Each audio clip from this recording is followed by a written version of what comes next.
everybody's got to pull in that same direction to deliver that exceptional service. Otherwise, you run the risk of losing that customer. Everyone eats out, but people often miss how the food arrives on their plate. Every meal has a story of growers, suppliers, founders, and operators making it all happen. Welcome to Grounded. I'm Lauren Mitchell, and each week I will bring you conversation with the amazing people behind the brands you know and the ones you'll want to know. Grounded is powered by the Buyer's Edge platform, the leading food service digital procurement network, powered by data, software, and collaborative relationships. Let's get grounded. Today's guest is a procurement expert with over 30 years of experience in restaurant and food manufacturing. He's covered all lanes of buying, including equipment, food, and dairy, and held roles at iconic brands, including Starbucks, Round Table Pizza, Dreyer's Grand Ice Cream, Papa Murphy's, and IPC, the Purchasing Cooperative for Subway. Jeff McNally, welcome to the show. Hey, Lauren, thanks for having me. I appreciate it. Oh, I'm excited. I'm super excited to talk to you. You are calling in from Denver, which is beautiful, Colorado. What adventures have you gotten yourself into as a result of being out there? Yeah, we're up in Eagle, Colorado. My wife is the director of the library in Vail, Colorado. We live about 25 minutes outside of Vail. So great skiing winter last winter, and summers are beautiful here. It's basically 80 and sunny every day. We're actually really dry right now, though. We need some rain. So yeah, I bet the wildflowers just look beautiful up there in the mountain country, though. it is. It's beautiful. Awesome. All right, so for the listeners, I'm going to start and kind of allowing us to hear about your experience with Papa Murphy's and Subway's, as I believe that there's common threads there. It's a large organization. I think Subway's alone is over 30 or 24,000 restaurants, and you had your hands in both North America and Canada. So curious about what you've learned and kind of what you got your hands into there. But then later on, we're going to talk about dairy. It is such a unique category, so nuanced, and I really think that we're going to get a lot out of just your experience in handling that category alone. Yeah, for sure. Like you said, I've been lucky enough to work for some really iconic brands. Got lucky enough when I graduated from college. We moved to Seattle and ended up working for Starbucks Coffee. And Starbucks was still a very small organization at that point. And as luck would have it, I kind of went out of, from the retail world into the corporate world. Was an assistant buyer for the person who bought the dairy there and ended up buying the dairy eventually. And really getting my first really foothold in an expertise of an ag commodity. But it served me well because, to your point, working for Subway, we purchased over 100 million pounds of cheese a year. So the spend alone with dairy, with cheese at $2 a pound, you're talking about a $200 million category in just one category alone. So Subway was an amazing, IPC was an amazing place to work. It's a franchise-owned cooperative, owned and operated by the Subway franchisees. They operate as a nonprofit, and then rebate all dollars back to franchisees at the end of the year. So, it was a great organization, great experience, and really got to kind of do it on the biggest stage. So, from there, I went to Papa Murphy's and had been in the pizza industry before with Round Table for a couple of years back in the 90s, but got back to go into pizza. And, many people don't know this, but Papa Murphy's is the number 5 pizza chain in America. Obviously the number 1 take and bake pizza chain. When I was there, we had close to 1,400 restaurants. The company went public. So it was kind of a meteoric rise and culmination with going public and having stores. I believe we were in 32 states at that point in time. And again, managing there roughly $100 million in dairy as well. So, cheese being the biggest category, obviously, in the pizza industry. So yeah, it's been, I've had some great experiences. It's been fantastic. With a concept like Subway, it's so interesting because, again, the expanse is so large, thousands and thousands of restaurant units. Where do you start in determining between a local supplier versus a national supplier, or even just go about RFPing categories? What was the process there, and what is the franchisee's involvement in that? Yeah, that's a good question. I think the first thing you need to worry about when you are a brand, a recognized national brand, is guaranteed source of supply, right? So who are the folks that have the ability to supply you? Can they supply you efficiently, cost effectively? And I've always been a big believer in hybrid strategies, right? You have a huge amount of volume that you're working with, and you can leverage that volume in its entirety. Um, or because the volume is so substantial, you have the ability to break it apart. And, you might be the biggest customer with a smaller supplier, and you might be, the number five customer with a larger supplier, and you're getting different advantages from those Mhm. different suppliers. I think you've asked this question before. Local sourcing wherever possible is always something that I've enjoyed doing. Getting to work with folks who supply within the community. You've got a face and a name, and those folks that work in those industries tend to support your brand, with a lot of loyalty. But I think when it comes to somebody like a Subway, you've really got to worry about guaranteed source of supply. So is there a supplier out there, or obviously a consortium of suppliers um, that can service the business? And then you're driving competition through that, right? That sometimes the local supplier, um, really shines and gets to take on more business from that national supplier. Sometimes the national supplier comes back and says, you know what, I don't want this guy competing with me, and you're able to leverage and lower prices and maybe even maintain some better service. So kind of the 30,000-foot level. Oh, that's great. I mean, you said a couple key things there. Hybrid strategy. I love that, especially when you've got large volume. It's a great way to provide that opportunity. But then just that large customer to a small company or a small customer to a large company, really big opportunity there in both ways, inverse too. And then again, just driving competition through vetting multiple suppliers. I think that we all experience that when we're looking at certain categories. Definitely. Um, Many listeners are coming from brands that are growing internationally, some just starting North America into Canada, some jumping all the way across the pond. Did you have an experience where you brought the brand into a brand new country?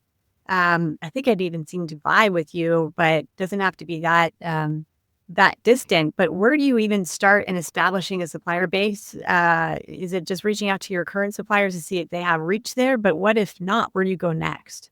Yeah, when I was at Papa Murphy's, we expanded into the Middle East and specifically Dubai, and we really had to build that supply chain. It was interesting. The partners that we worked with were very committed to maintaining the quality standards at Papa Murphy's. Using the fresh milk mozzarella, obviously fresh dough made daily, in season packed tomatoes. So it presented us with some challenges because when we first started out over there, we had 13 stores, and the plan was for 13 stores. Obviously, you're opening 3, 4 at a time. But when we got to that 13 store model, we're actually flying product from the United States through an exporter consolidator, actually someone in the Midwest who specializes in Middle Eastern export. And we were literally shipping, I would say 98% of the ingredients over from the United States. Um, that's challenging in the sense that you're working with fresh product. We had to extend the life of our cheese and work with some dairy scientists to freeze the cheese for the first time. We had never done that before. We had worked with some other suppliers to be able to stage product and have it, because the economies of scale weren't so great to start, and able to lay off some of those costs to give these guys an advantage. And it also had the benefit of going over there early on. And I tell anyone, if you ever have the chance to go to the Gulf Food Show over in Dubai, it's typically in February. That is really the world's largest food show. It's a great show and worth attending. And you'll meet everybody and anybody who does business over there. And what we found was, in the end, a lot of folks were doing a hybrid. They were bringing product in from the States, but there were some pretty good suppliers that had really kind of ramped up the quality of their ingredients, and we were able to move some business over into the marketplace. So it was a great journey, really, and a great experience. Sometimes following these units into a new country actually brings suppliers into the U.S. It's a both ways situation, I think. We've got suppliers in India that are terrific with certain commodities that the U.S. just can't even light a candle to. So I think it goes both ways. But Gold Food Show, I'll have to put that one on my list. Yeah, it's a good one. It is. Okay, so why don't we head into the dairy area? First of all, how you talked about Starbucks, but I know you've also worked with dryers too. How did you get into this part of the category, and what have you enjoyed most in your time there? I it definitely was a right place at right time thing. At Starbucks, obviously, we were opening. There was a time at Starbucks in the early '90s where we were opening 30 stores in 30 days, and moving into markets with incredible speed. And at some points, you'd have to be out there sourcing, obviously 6, 8, 9 months in advance for where those markets were going to be. But with fluid milk, you're literally buying that from a local supplier. And I think when we first talked, I told you I still, sometimes go into Starbucks today and I see that they're getting milk from the same people that we set it up with 30 years ago, right? So there's something that works there, and there's something about that industry and those relationships that have lasted over time.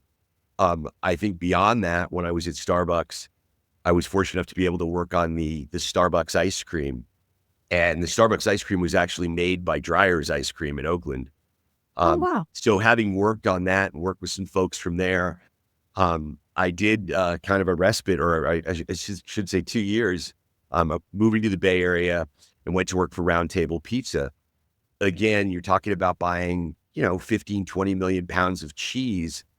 So I was able to learn really the fluid milk component and then the cheese component. And then when the opportunity came up at Dryers, it was really the butter, fat, cream component, the solids component. So it really helped round out, kind of the experience level and giving me really an understanding of how all the different dairy components are interrelated. And again, just really a great opportunity, great company, and a great way to really kind of round out that category, the dairy category. So within that category, you've already mentioned there's these subcategories, right? Cheese, milk, butter, cultured. Do they require different sourcing strategies in between that grouping? They do. A lot of it has to do with, obviously it's still a federally regulated commodity. When you're shipping across state lines, there's different premiums and whatnot that are, for lack of a better word, we'll call them taxes, tariffs put on the products that cross and compete in different markets. And you're really looking at 5 states, California, Wisconsin, New York, New Mexico, that are really the states that kind of drive dairy production in America. I mean, significant portion of the dairy comes from those states. So you've got to have, I think, really a solid network. And I'll use fluid milk is pretty straightforward, right? You see it on the grocery store shelf, gets delivered through food service. It comes in a package we all identify with. The butterfat piece, when it came to the ice cream, is a lot more complicated. You've got folks, and I'll use an example, somebody like a Safeway who has a fluid milk dairy that they're producing butter, fat, they're producing solids without going too deep into the weeds. A customer for that product is someone like a Dreyer's Ice Cream. So, I'll give you an example. We had a plant in Union City, California. Safeway had a plant in San Leandro, California that was making butter fat, that was kicking off butter fat as part of their butter and milk operation. And we created a local partnership there to be able to source, a significant portion and be able to move that product around. And I think the piece that people don't understand about when you're sourcing that type of ingredient is it moves very quickly it has very little shelf life. And if they tell you you need to take it within the next 48 hours, you need to take it within the next 48 hours or it has no place to go. So Very stressful. Yeah, it's much like produce. I've lived my whole career in fresh produce distribution, and we work fast. In fact, when you touch over into an IQS category, it just feels like it moves so much slower. But just the shelf life alone is just a whole different ballgame. exactly. How do you advise operators on balancing cost stability versus quality in dairy, especially when working with perishable foods like that? I think that we saw a big movement over the last, let's call it 15 years, to move folks towards more wholesome dairy products, I think. And you saw organic milk come on the scene, and it now has a place in, there's organic milk in really all grocery stores now. You don't just need to go to Whole Foods.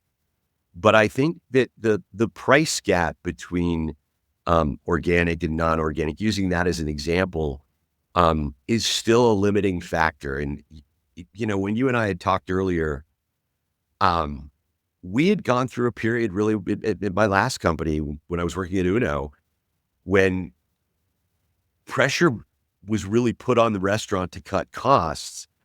We looked at everything, and there might have been some things where you've put a stake in the sand before on a quality issue, but given the cost or the growing cost of that particular category, you may be willing to kind of say, you know what, we think that we're not necessarily losing customers if we go to this kind of lesser tier quality and save some money. And I think that's what a lot of operators are faced with nowadays, that you're constantly, as a supply chain professional, you're constantly being asked to lower cost, right?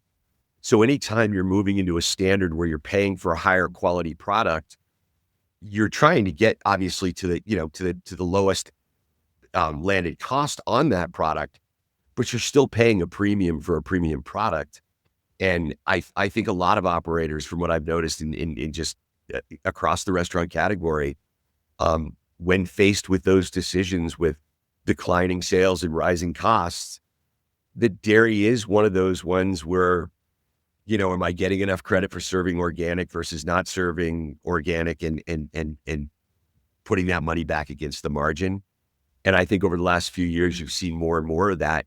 And I think it's probably slowed down really the more higher end, super premium category. I think if you get into cheeses and let's call them kind of locally manufactured goods, that world is still growing leaps and bounds because I think people identify with those products. But those manufacturers are challenged by distribution costs once they start shipping out of their areas that they manufacture in. And again, you've got a very old industry in dairy, and it's very much established where the key players, they know the limitations of how to really keep the competition out. And they're constantly fighting that quality versus price battle. Yeah, yeah, and I mean, take a category like pizza. I imagine cheese specifically is a huge differentiator. It is. It definitely is. And I think one of the things I can say is that you've got folks in the industry. I won't mention any names, but they've really upped the quality bar. Right there used to be certain manufacturers that were seen with kind of like the super premium of the category. Let's call it mozzarella. And then there were these kind of second tier players that played around with the specifications and might be able to bring you a little bit less expensive product, but the performance level, the flavor profile isn't necessarily the same. And I think technology and manufacturers stealing people from other plants all the time like they do, that I think you've got quality cheesemakers all over the country, and you can find great products out there. And really working with those manufacturers and their R&D teams, you can get that spec tighter and where it needs to be. So, it's the competition is out there if you want to drive it. Yeah. We've talked a little bit about retail, but also food service, and I'm curious about the relationship between the two. First question that comes to mind is, where does it start? Does it start in food service and then it feeds kind of what gets shelved in retail for this category? Is retail leaded and then it gets placed in food service? I think retail dominates, but I think when you look at, I'll use an example of a company. We were single sourced on cheese at Subway. Now I'm going back 15 years, right? I know they brought some folks in, but we literally were being supplied by one large company out of Wisconsin. And what always amazed me when we would have, our business reviews is how 50% of their business was retail and 50% was food service. And they always wanted to try and stay in that type of balance, because they felt it delivered the best margin portfolio for them. And I was always amazed that they did that because they seemed so much more dominant in food service, but they actually had really the same level of presence in retail. And I think any manufacturer today in that industry is trying to get as close to that balance as possible. Obviously, I think the margins are tough in retail, but with the way the distribution has grown, and you've got so much redistribution, and really the consolidation in the industry has created kind of a lot of cross docking opportunities. I think what you're seeing is, that's local regional guy or woman now has the ability to really ship the product nationally into all 50 states. And if you find yourself the right partner, retail might be that vehicle, or food service, depending on the customer.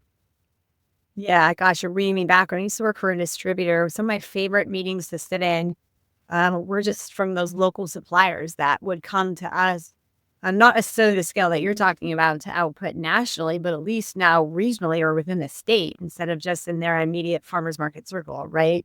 Of course, they have to go through the approval process, but we prided ourselves in some of those local purveyors that we could offer, and our chefs loved it.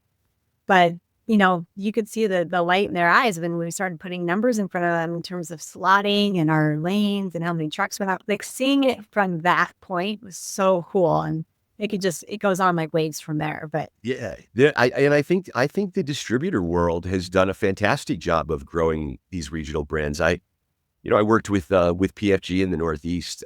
Was really the last distributor I've worked with, and I was always impressed with the offerings that they had. They were constantly upping the bar in the quality world, and they were again bringing in kind of these stronger regional players and showing them how, yeah, these some of these fees are going to be tough to stomach, but at the end of the day, you might be selling in a lot more markets when it's all said and done. And it is amazing to watch somebody who has a really great product kind of grow out of that local world into the national world. And I think they can't do it without the distributors, really.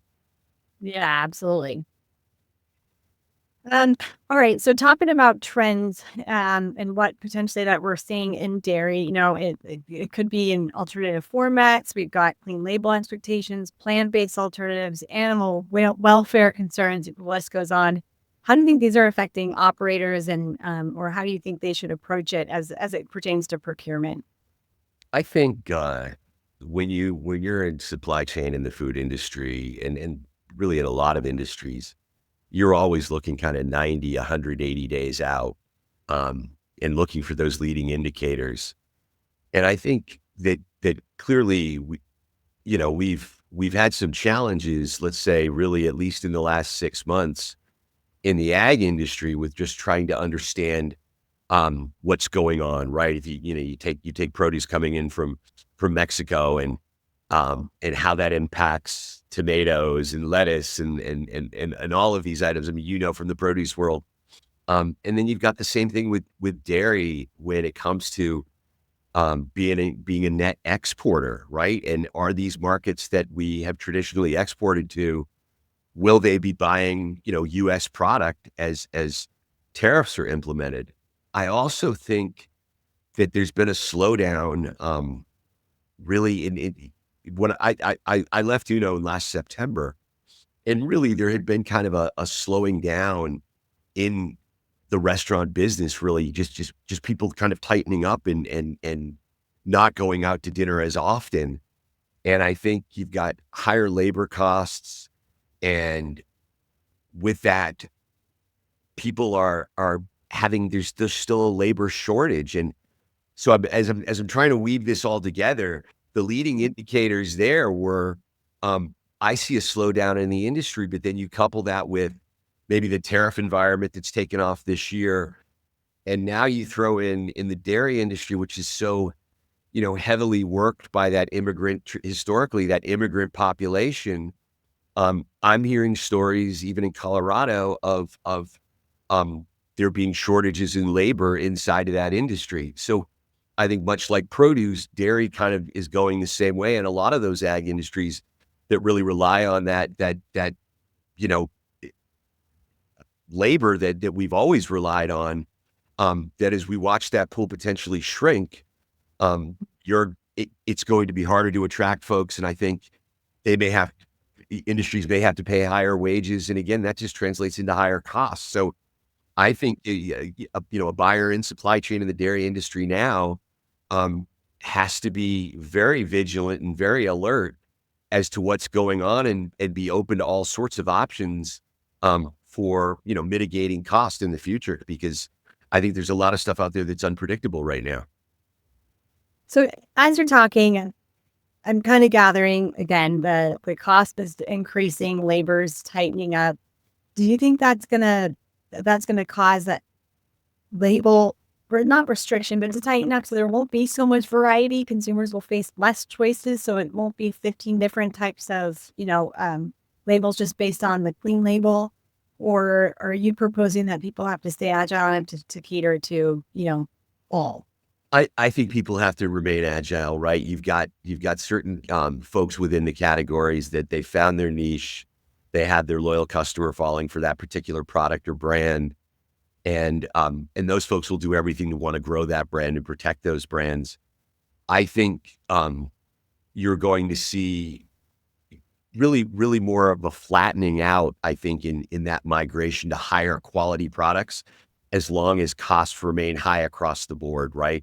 So as the mom or dad who's at the grocery store making that decision and maybe trying to cut some costs, they might be willing to say, I'm okay buying non-organic milk versus organic milk, just given the cost structure right now. And I think that's happening across the board with even organic produce. I'm sure you've seen it as well, that folks that probably lived by that before are willing to maybe say, oh, we're not going to have organic in that particular category now. So, and I think your other point, Lauren, about the choices, if a manufacturer can make a profit off of that product, they're going to make that product.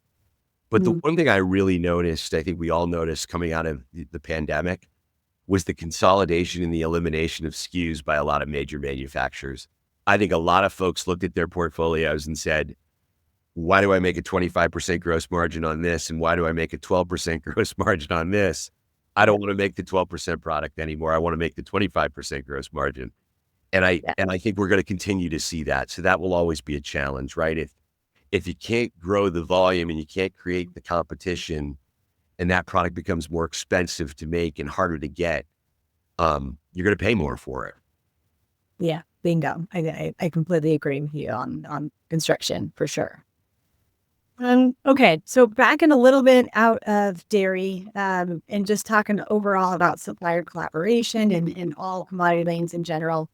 In your experience, what do you believe makes a true partner and a supplier? And on the other end, what are the red flags to look out for?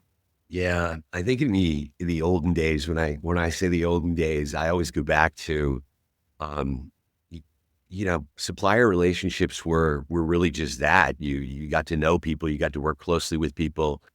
You may have grown to become part of their family, or they've become part of your family. And I've got plenty of suppliers that I've done business with for over 20 years where I've watched their kids grow up, right? I mean, and it's amazing to see, and it's amazing to think that people that you were doing business with have really been kind of part of your inner circle forever. I think that that the collaboration really is, as a supply chain professional, you've always got to be looking out for the next best thing, the next greatest opportunity. Where is somebody putting a plant? Where is somebody targeting growth? And is there a match there? Is that something that as we work together, right? My business and your business coming together, does it make sense to put a plant here? Can I commit to a long-term contract? And you can know that you have that business while you're paying back that investment. I've done that a lot over the years, and those have been the best relationships.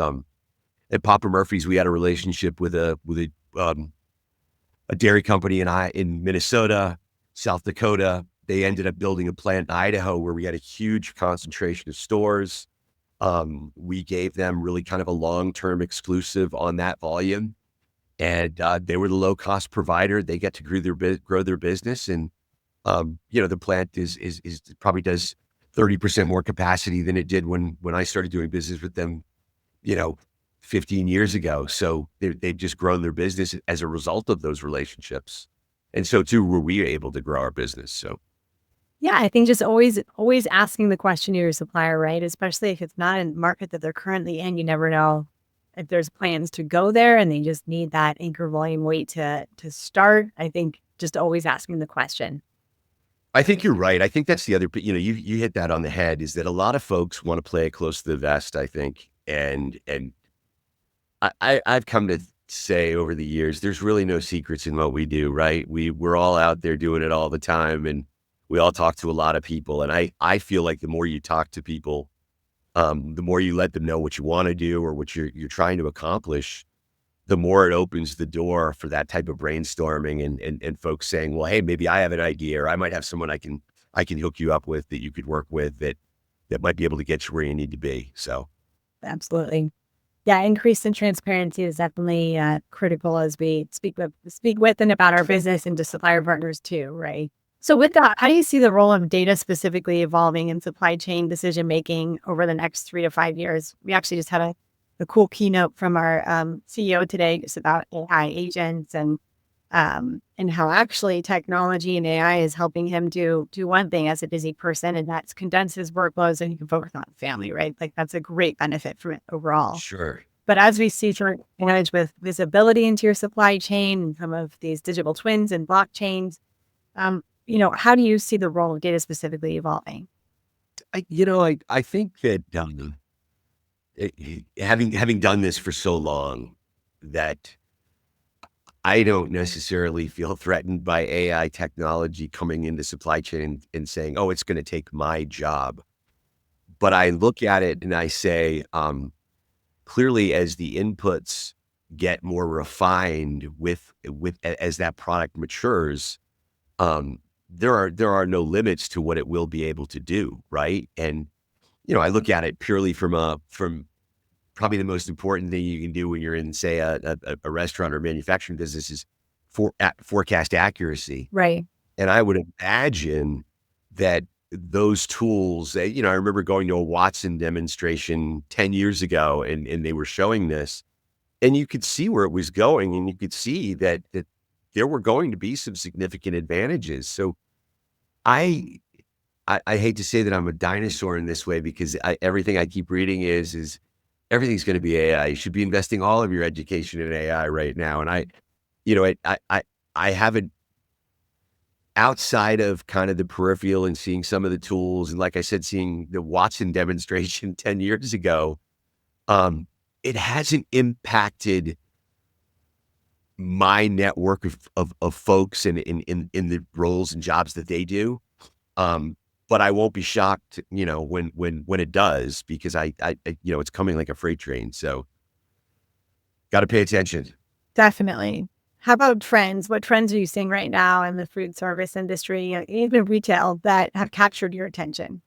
I still think that we talk about it, that the quality piece is out there. That I say this with all due respect, the people with the money, if you've got folks who haven't lost a job, and they own a home, or they've owned their home for years. I mean, maybe the inflation at grocery store level doesn't impact them to the same degree that, say, a young family does, or someone who's lost their job. And I think that there's still that quality customer out there that loves, the local story, the local manufacturer, the key quality ingredients, and the caring and love of the animals that give you those products.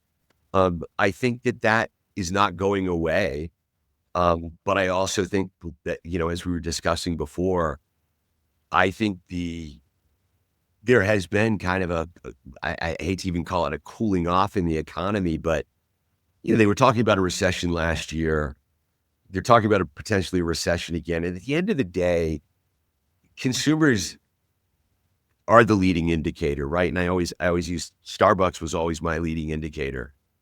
That when Starbucks tells you that their sales have taken a hit, you know that the economy has taken a hit because that's the affordable luxury for folks, right? That's the one that they're willing, they don't want to cut it out, but they're willing to cut it out because it might put an extra $5, $10 in their pocket every week if they go one less time.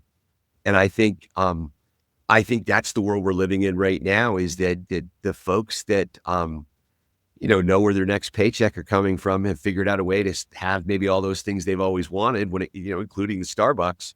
But if you're worried about your job or, you're worried about your spouse's job or, your kids going to college, you may be tightening back. And I just think we're living in that world right now that the consumer confidence is a little bit shaky right now. Absolutely. Held the greatest need? When do you believe to be the greatest need at the current time in our industry, given all that, let's say? I think greater collaboration, right? That there's going to always be consolidation. You're going to have folks that are more competitive in certain regions of the country compared to other regions of the country. I think more cross collaboration, even within industries, where folks potentially have been competitors in the past, even working together to kind of bring a customer a solution that doesn't maybe exist today. I think there's always opportunity for that.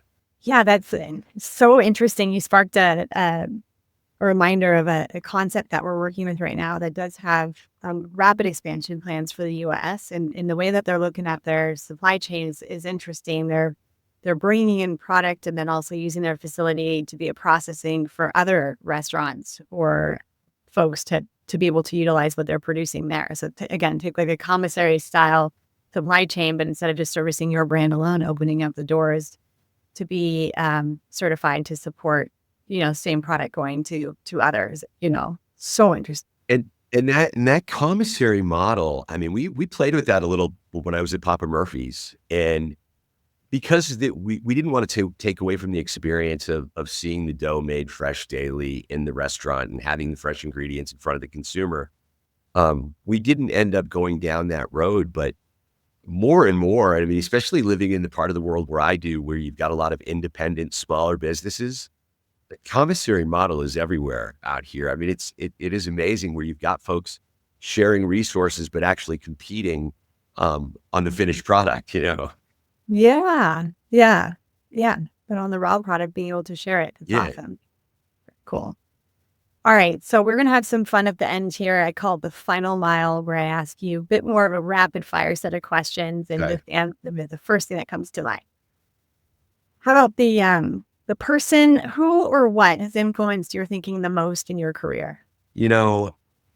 I was very lucky early on when I worked for Starbucks, right? First job out of college. And I had worked in the restaurant industry when I was in college. But at that point in time, and this is 1991, Starbucks was doing some really interesting things with health benefits, right? I mean, you go back to 1991. I remember when I graduated from college, my father was like, you need to get a job because you're not going to have health insurance in 6 months.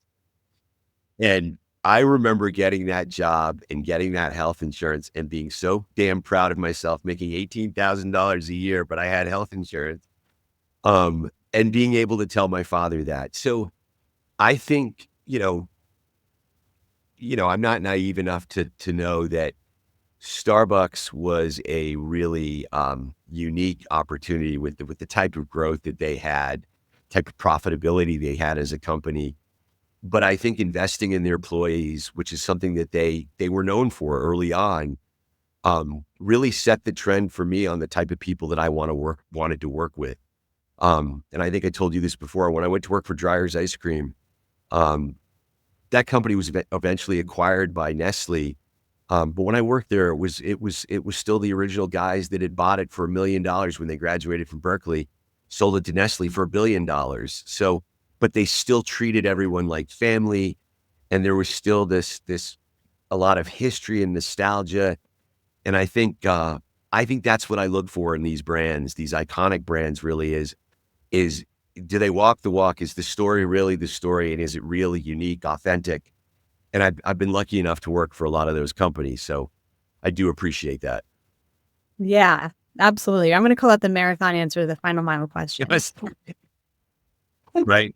Really so good though, and I love that reference to your father and how yeah, health insurance is a big deal. That is typically what parents say. I love it. Okay, how about the skills that you think will be non-negotiable for the next generation of supply chain leaders? I think a seat at the table experience, right? When I was a kid, we got taken to all the meetings. So even when we didn't know anything, we learned all the time. We were like sponges. We I think being involved in it, God, kids don't shoot me for saying go back to the office, because I do think that there is a place for younger folks getting that experience I hate to use the term the office, but seeing folks who've done it a lot longer than you have and seeing them in real life scenarios, um, that that that experience is invaluable. Yeah, no, I think that are very valid. But I also think jumping to the way other side of the company, right? One of the most valuable things I've done in my career was actually in my first week with a distributor partner. They had me run the night shift route with our driver. So I went and delivered produce and in dollies on and off the truck to 40 restaurants around Nashville, literally from 2 in the morning until noon when he finally got off. And I still use the imagery of that process in my job today, even though I'm just buying at a national level. Yes. Because that final mile and placing the product in the coolers is literally like what it's all about. So I think just reaching way to the left and way to the right once you get a position to really understand like the breadth and depth of the job that you're actually doing. You're right on. I mean, we used to say, and this goes back to the Starbucks days, from cow to consumer, right?